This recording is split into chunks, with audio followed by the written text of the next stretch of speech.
Ne pas avoir de gaz à bord, c'est un choix fort et plutôt impopulaire que j'ai fait lors de l'aménagement de mon fourgon Maurice. Et vu mon programme, avec entre autres un road trip en Laponie durant tout l'hiver, je suis en plein dedans, c'était encore plus difficile à imaginer. Et pourtant, ça fait désormais 2 ans que je sillonne l'Europe et la Turquie sans aucune dépendance au gaz. La question c'est, est-ce que je regrette ce choix ?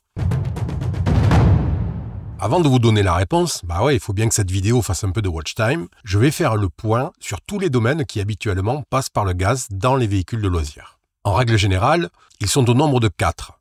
Le frigo, le chauffage, le chauffe-eau et la cuisson.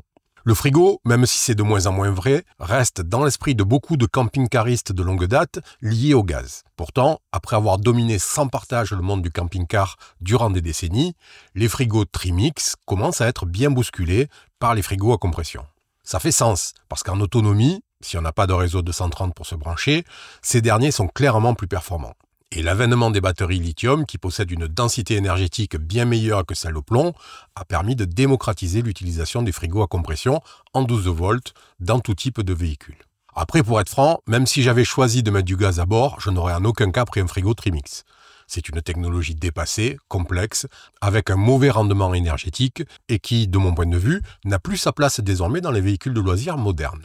Donc, le fait d'avoir un frigo à compression dans mon van a toujours été une évidence incontournable, de la même manière que c'était déjà le cas dans mon bateau il y a plus de 10 ans. Ce que je peux dire au bout de 2 ans, c'est que mon frigo est au top. J'ai choisi une version grande capacité de près de 140 litres, avec un compartiment congélateur. Oui, il est à moins 18 degrés, c'est donc un compartiment de congélation. J'ai choisi cette taille pour des raisons d'autonomie dans le ravitaillement en produits frais. Étant un gros consommateur de fruits et légumes que l'on garde difficilement au frigo en été, il a largement démontré toute son utilité.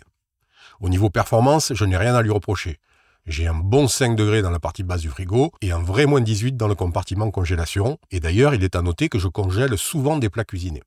Sa consommation reste raisonnable en hiver et en demi-saison, entre 40 et 50 ampères-heure par jour en moyenne. Elle est bien entendu plus marquée l'été, notamment lors des grosses chaleurs. Et là, ça peut monter jusqu'à 70 ampères-heure par jour.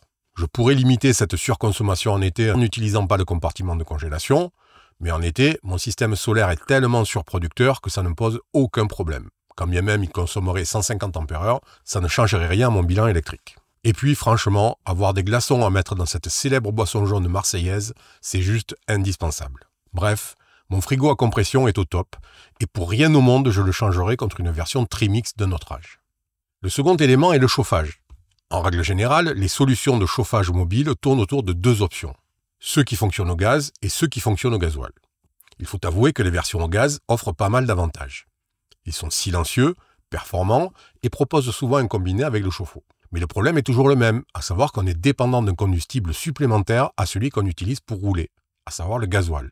À titre personnel, cette question m'a toujours paru évidente. Pourquoi intégrer un combustible supplémentaire dans nos véhicules pour le chauffage alors que celui qu'on utilise au quotidien est parfaitement adapté pour faire le même job ? Et j'avoue que je ne comprends pas très bien pourquoi autant de véhicules diesel font aujourd'hui appel à un chauffage au gaz.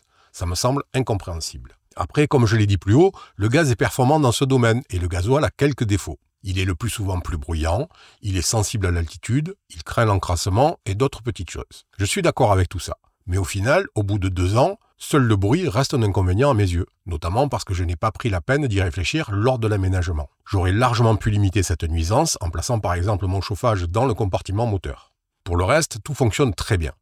J'ai un chauffage autotherme 4D de 4 kW qui est prévu pour fonctionner jusqu'à 4500 mètres d'altitude, situation qu'on ne rencontre pas en Europe. L'altitude la plus élevée à laquelle il a fonctionné, c'est autour de 2500 mètres, en Turquie et dans les Dolomites. Et il a très bien fait le job. Pour l'encrassement, c'est avant tout une question d'utilisation.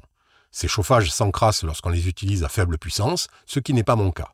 L'immense majorité du temps, je l'utilise en mode thermostat, donc il démarre et s'arrête en fonction de la température et tourne tout le temps à sa puissance maximum.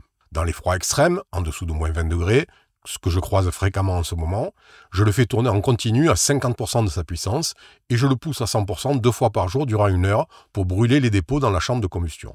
Mon chauffage ne semble pas s'encrasser, en tout cas pas de manière anormale et il n'a pas de problème pour démarrer. Après, c'est un système à combustion interne rudimentaire au gasoil, l'encrassement est donc inéluctable sur le long terme. D'ailleurs, je vais les démonter cet été pour les nettoyer, j'en ferai une vidéo. Le troisième élément utilisant souvent le gaz dans les véhicules de loisirs, c'est le chauffe-eau. Et là, j'avoue ne pas comprendre. On a une énergie gratuite entre guillemets lorsqu'on roule, à savoir la chaleur du moteur que l'on retrouve dans le circuit de refroidissement. Et je ne comprends pas pourquoi on ne s'en sert pas systématiquement. C'est juste dingue en fait. C'est un peu comme si on chauffait la cabine avec du gaz ou autre. Ça n'aurait aucun sens. Ça fait bien longtemps que j'en ai conscience. J'ai vécu 10 ans dans un voilier et la quasi-totalité des bateaux sont équipés d'un chauffe-eau à échangeur avec le circuit de refroidissement moteur. Encore une fois, ça n'a pas de sens de ne pas utiliser cette énergie disponible et j'y reviendrai à la fin de la vidéo pour parler des évolutions que je vais apporter en mon fourgon à mon retour de Laponie. Vous vous doutez bien, à la suite de ces paroles un peu dithyrambiques, que j'ai bien entendu installer un chauffe-eau à échangeur dans mon fourgon. Et franchement, c'est juste parfait. En été, avec ces 20 litres, j'ai entre 2 et 3 jours d'eau chaude après un trajet d'une demi-heure. En hiver, j'ai 12 à 24 heures d'eau chaude après un trajet d'une demi-heure aussi, mais parfois un peu plus par très grand froid quand le moteur a du mal à monter en température. Pour quelqu'un comme moi qui roule quasiment tous les jours, c'est juste parfait. Mais en plus, avant mon départ en Laponie, j'ai installé un préchauffeur moteur sur mon fourgon. Il fonctionne au gasoil aussi et me permet de faire monter la température de mon moteur le matin par très grand froid pour un démarrage facile qui ne fait pas de mal à ce même moteur. Et du coup, ça réchauffe aussi l'eau du chauffe-eau. Finalement, c'est tout bénef, même si pour le coup, ça consomme un peu de gasoil. Mais comme ça me permet en même temps de limiter le vieillissement de mon moteur en hiver, c'est pas un problème. Bref, pour mon eau chaude, je n'ai absolument aucun regret de ne pas utiliser de gaz. Je m'en serais même voulu de l'avoir fait. Le quatrième et dernier élément à utiliser le gaz dans les véhicules de loisirs, c'est bien entendu la cuisson. Et là, le débat est souvent tendu sur le sujet et mon avis est bien moins tranché. Lorsque j'ai choisi de ne pas avoir de gaz à bord, je savais que la cuisson allait être le point le plus important, malgré le fait que, à l'utilisation, ce ne soit pas le cas. On peut toujours aller manger quelque part ou se faire des salades. Bon, je caricature, mais dans l'idée, c'est ça. Je savais aussi que ce choix allait m'imposer une installation électrique très robuste pour compenser l'absence de gaz. J'ai eu l'occasion de tester un réchaud gasoil, mais ça ne m'a pas convaincu. C'est très cher, pas très efficace, quelques odeurs désagréables, et surtout l'impossibilité de relancer la cuisson durant plusieurs minutes après un arrêt, ça ne me convenait vraiment pas. Du coup, l'électricité devenait la seule option dans mon choix de ne pas avoir de gaz. Compte tenu de mon installation électrique, basée sur 600 ampères de batterie lithium, 750 watts de panneaux solaires inclinables sur le toit, 2 chargeurs Orion sur l'alternateur et un convertisseur 3000 watts, je savais que ça fonctionnerait. Surtout que je n'ai pas installé ça uniquement pour cuisiner, évidemment. Mon projet initial, avant même de penser à la présence de gaz ou non, était une autonomie importante, avec la possibilité de bosser à bord avec pas mal de matos. Il me fallait donc une installation électrique robuste. Le choix de cuisiner à l'électrique a juste un peu modifié mon dimensionnement, essentiellement sur la partie convertisseur. Quel est aujourd'hui mon bilan sur ce choix? Eh bien, je cuisine à l'électrique avec une plaque à induction et un air fryer, et une Nespresso, mais c'est un autre sujet, depuis maintenant 2 ans. Je suis aujourd'hui tout à fait satisfait de ce choix. Mais je confirme qu'il n'est envisageable que pour une très grosse installation électrique, notamment si vous souhaitez aller passer du temps très au nord en hiver. Je sors de 3 mois et demi sans soleil quasiment en Laponie et tout a parfaitement fonctionné.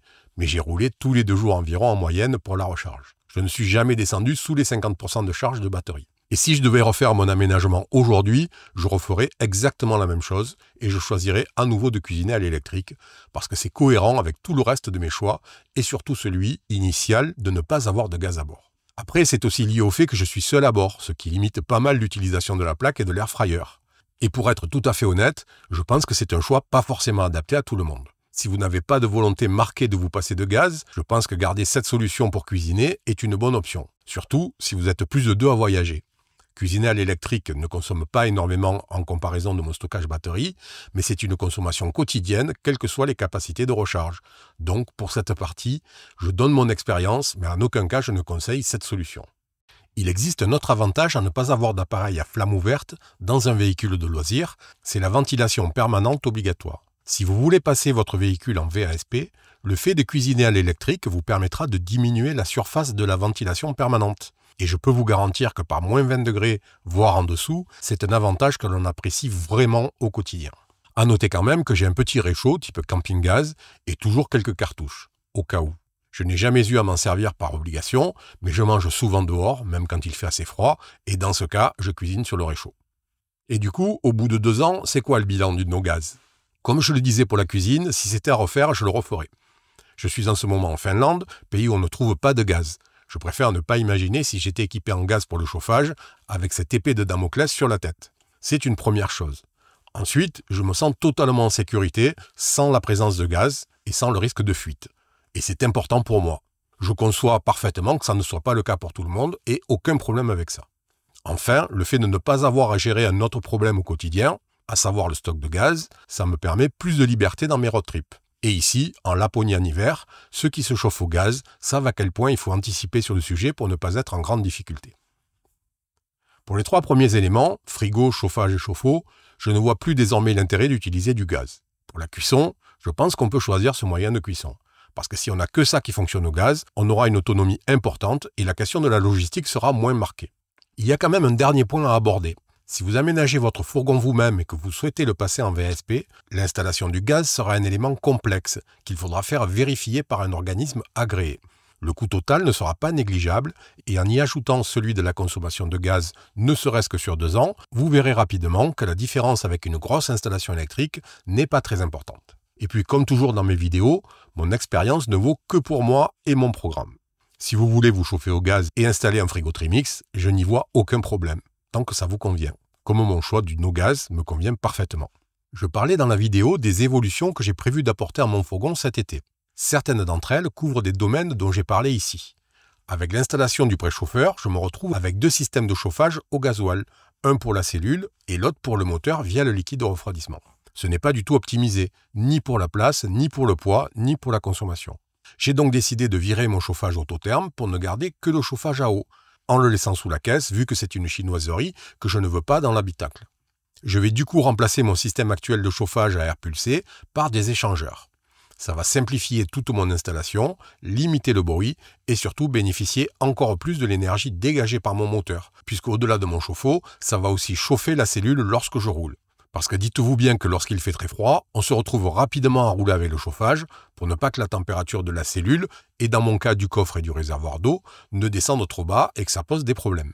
Mon circuit de chauffage intérieur sera découplé du circuit de refroidissement lors des étapes pour ne pas perdre inutilement de calories dans le moteur et il me suffira de recoupler l'ensemble le matin avec une électrovanne pour que mon moteur soit préchauffé et que lorsque je roule, toute cette énergie soit utilisée à bon escient. Ça me semble bien plus intéressant dans l'ensemble. Et en attendant de suivre le reste de mon road trip en Laponie, si vous voulez savoir comment éviter les coûts cachés qui peuvent ruiner votre budget d'aménagement, cette vidéo pourrait vous intéresser. Allez, à la prochaine, ciao!